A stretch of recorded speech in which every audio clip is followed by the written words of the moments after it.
विषय वेचे उठा उठी अजून नवे सद्गुरूची भेटी झाल्या मनुष्य देयाची तुटी असता शेवटी बुडेल दुर्लभ क्षणभंगूर आयुष्य बघता बघता संपत आले अजून मला गुरुची भेट होत नाही अशी माणसाची मनामध्ये कळकळ असावी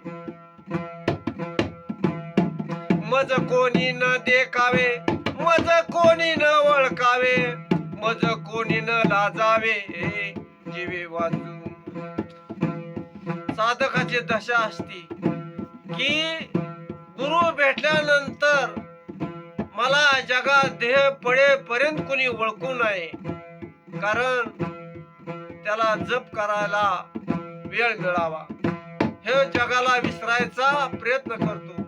आणि जग त्याला मानासाठी पुढे घेते मग काय अज्ञानी लोक मानासाठी काय करतात कार्य तर करत नाही पण बॅनर मोठे लावतात कारण त्यांना असं वाटतं की बॅनर लावला म्हणजे आपला मोठेपणा झाला अरे तुझ्या बॅनरवर कुत्री मुत्यात कुत्री दगडाच्या देवावर सुद्धा कुत्री मुत्यात हे सर्वांना माहिती नाही मी कशाला सांगू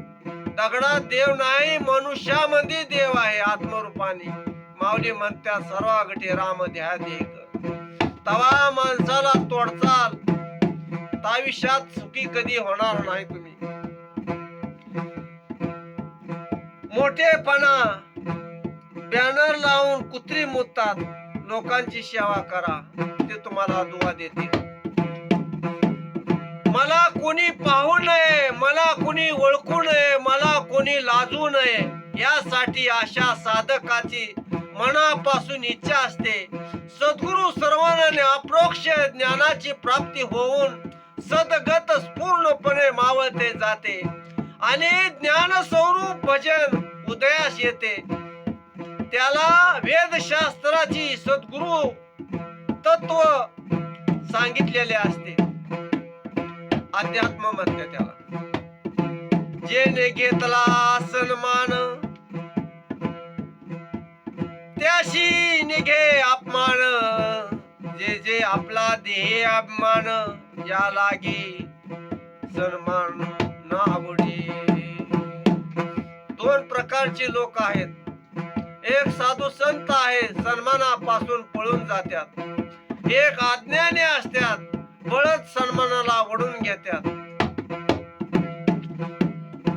ज्या सन्मानाची आवड असते त्यात अपमान सहन होत नसतो सन्मान घेणारा अभिमान जागृत झाल्याशिवाय राहत नाही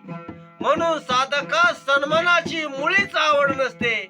एवढेच नव्हे तर अध्यात्म पदाची पूजन आग्रह पूजा हे सर्व काही दान सन्मान वाटतात ही सारी श्रद्धा ब्राह्मणाची आहे आणि ती ब्राह्मणाला जमत ती दुसऱ्याला नाही जमत एवा ज्ञानाभिमान भेद म्या घेतले गवळेपण मज मूर्ख म्हणती याज्ञिक ब्राह्मण त्याशी ज्ञानाचा कर्माचा अभिमान भगवंताला म्हणली ब्राह्मण लोक हा गवळे आहे गवळी गुर्राकी श्रीकृष्णाला म्हटले यांनी श्रीकृष्णाला सुद्धा सोडलं नाही अपमान करायचा तर इतराचं सोडून द्या गोरगरिबाचं ज्ञानाभिमान भल्यामुळे मी गवळेपणा घेतला याज्ञिक ब्राह्मणामुळे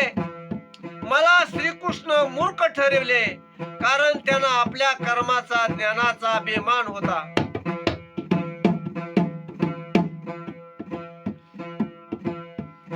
ज्ञान साधू संत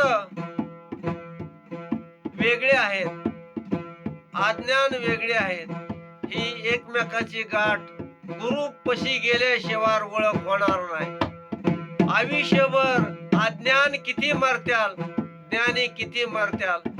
मध्ये मायेचा पडदा आहे रामकृष्ण हरी